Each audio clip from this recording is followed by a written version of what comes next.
반갑습니다. 송범석 행정사입니다. 오늘은 긴급한 이슈를 가지고 이야기를 좀 해볼까 합니다. 음주운전 사고 시 면책금 상향에 대한 이야기입니다. 음주운전 피해자나 가해자 모두를 위해서 앞으로 어떻게 진행을 해야 될지 거기에 대해서 상세하게 좀 설명을 드릴게요. 이 영상은 긴급 영상이기 때문에 나중에 제가 재정리를 해서 다시 한번 촬영할 예정입니다. 자, 요지는 이렇습니다. 음주운전 사고 등으로 인해서 가해자가 보험사에 내야 되는 면책금이 상향이 됩니다. 2020년 10월 22일부터 적용이 되는데요. 민감한 사항인데 그냥 잘 됐다, 올라가니까 다행이다, 뭐 이런 영상만 있지 실질적으로 이걸 어떻게 풀어나가야 되는지 가해자 입장에서는 영상이 없어요. 제가 가해자 입장에서 그리고 더 나아가서 피해자 입장에서 어떻게 이거를 적용을 해야 될지 거기에 대한 영상을 촬영하게 된 것입니다. 문제의 요지는 가해자 대부분이 면책금을 낼 돈이 없다는 겁니다.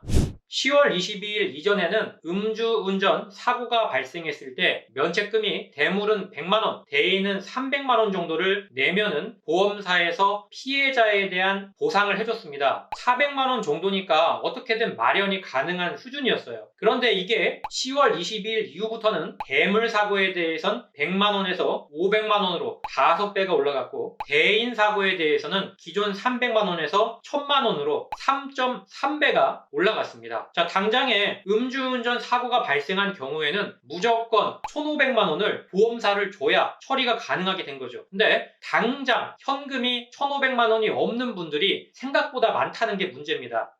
물론 지금 여론은요, 면책금을 당연히 올려야 된다라는 데 다 쏠려 있어요. 당연히 맞습니다. 면책금 저도 올려야 된다라고 생각을 하고 있어요. 왜냐면요, 국토교통부에 따르면 음주운전 사고 한 건당 지급된 대인 피해 보험금은 2018년 1,000만원에서 2019년 1,167만원으로 늘었다고 합니다. 즉 보험사 입장에서는 면책금 400만원 받아서는 답이 안 나온다는 거고요. 법률에 규정돼 있으니 보험사가 손해를 보더라도 어쩔 수 없이 면책금을 받으면 피해자 지급 보험금이 더 나가도 보장을 해줘야 하는 상황이었습니다. 특히 이러한 보험 손해율은 일반 보험 가입자에게 전가돼 전체 보험료가 올라가기 때문에 전체를 위해서라도 면책금 상향은 당연히 필요했습니다. 그러니까 면책금이 400만원보다는 확실히 올라가야 된다는 것은 저는 100% 동의를 해요. 너무 낮았어요, 면책금이. 다만 제가 문제점을 삼는 것은 너무 과도하게 올렸다는 거예요. 지금 1,500만원이라는 비용을 한 번에 낼 수 있는 분들이 과연 있겠느냐. 물론 이제 평균치가 1,100만원을 넘어가기 때문에 1,500만원 내면은 거의 또이또이 아니냐 이렇게 생각할 수가 있는데, 자, 제가 말씀드리는 거는요, 사망사고나 중상해 같은 거 따지지 않습니다. 그런 것들은 당연히 면책금 1,500만원이든 3,000만원이든 줘야죠. 그 이상은 나올 거니까. 진단 2주나 3주가 나오면은 1,500만원까지는 아주 특이한 케이스를 빼고는 나오지 않아요. 일반적으로 대물이 외제차인 경우에는 좀 변론으로 하겠습니다. 먼저 음주운전 사고의 전체 80% 정도가 경미한 사고라는 걸 우리가 알 필요가 있겠습니다. 진단 3주 이하라는 얘기인데 차종에 따라 다르긴 하겠지만 일반적인 차종에 일반적인 직업을 갖고 있는 분들, 한 달에 1,000만원 이상 버는 경륜 선수라든지 이런 분들은 제외합니다. 자, 이런 경우에 대물하고 대인을 다 합쳐도 500만원을 넘기가 힘듭니다. 실제로 진단 2주가 나와서 가해자 측 보험사에서 보험금을 수령해 보신 분들은 아실 거예요.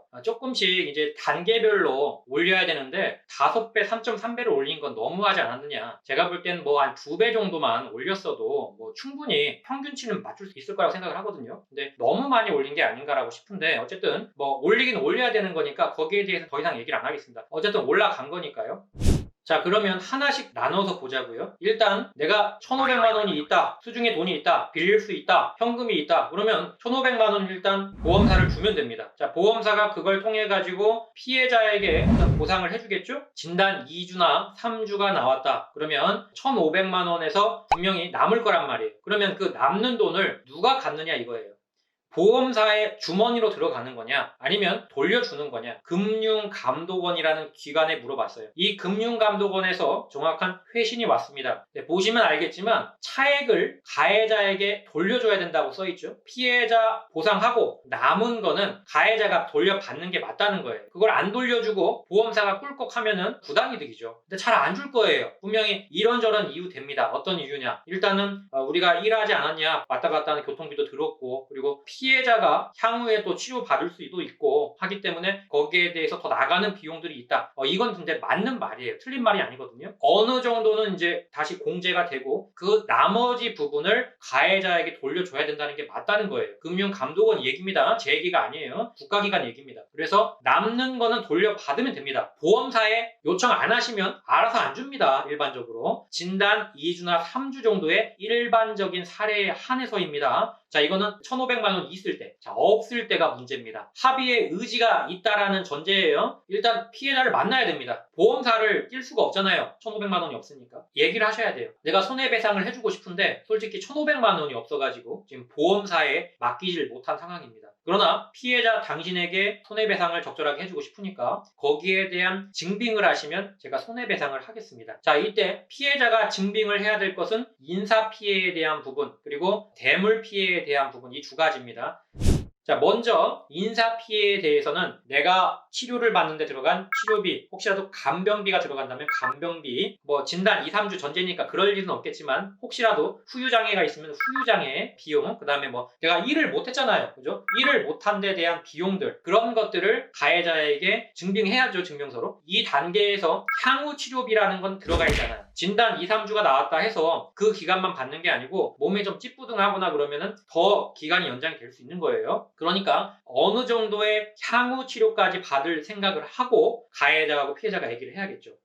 두 번째, 물적 피해에 대한 부분. 먼저 폐차는 아닐 거니까 차량 수리비 그리고 감가상각비, 차를 깨끗하게 수리를 한다고 해도 시세가 떨어져요. 그건 어쩔 수가 없습니다. 그리고 렌트비, 이 세 가지는 향후에 더 나오거나 그런 건 아니잖아요. 향후 치료비 같이 그런 건 없으니까 한 번에 정확하게 맞는 비용으로 하시는 게 중요하고요.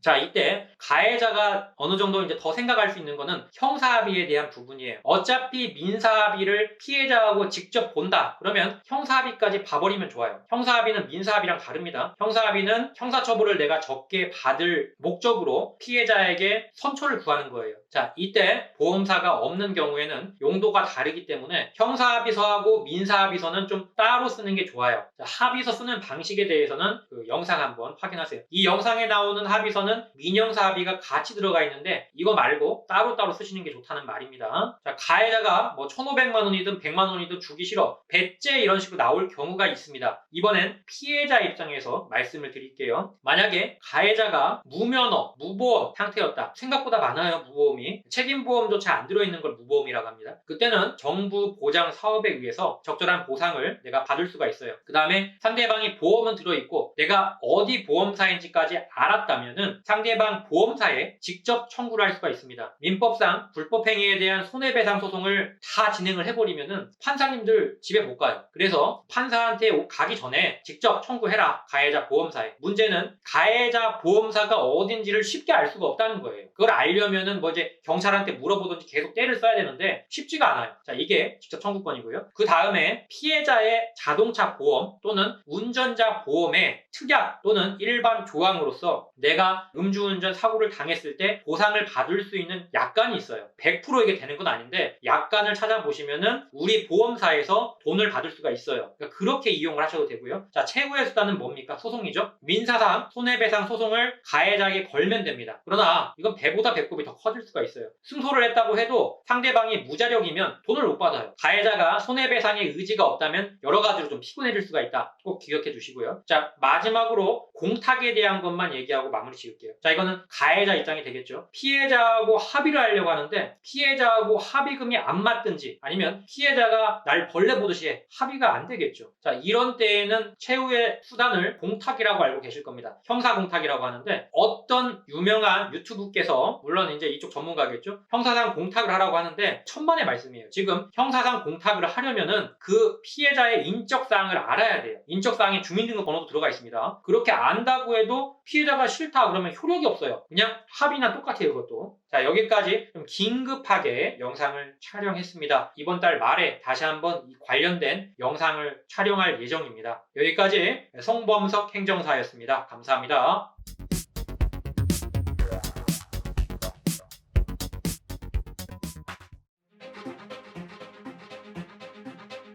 다 감옥 보낼 수는 없는 거 아닙니까? 이 중에서 경중을 따져서 억울하거나 또는 경미하신 분들은 한 번 더 기회를 줘야 되지 않을까요? 음주운전은 절대로 해서는 안 되는 행동입니다. 마땅히 처벌을 받아야 할 죄입니다. 그러나 죄라는 건 경중을 따져야 합니다. 참작할 만한 점이 있거나 억울한 사연이 있다면 다시 한번 면허를 회복할 기회를 줘야 한다고 저는 감히 생각합니다. 다시 모두를 소중한 우리 이웃으로 저는 모두 다 행정사입니다.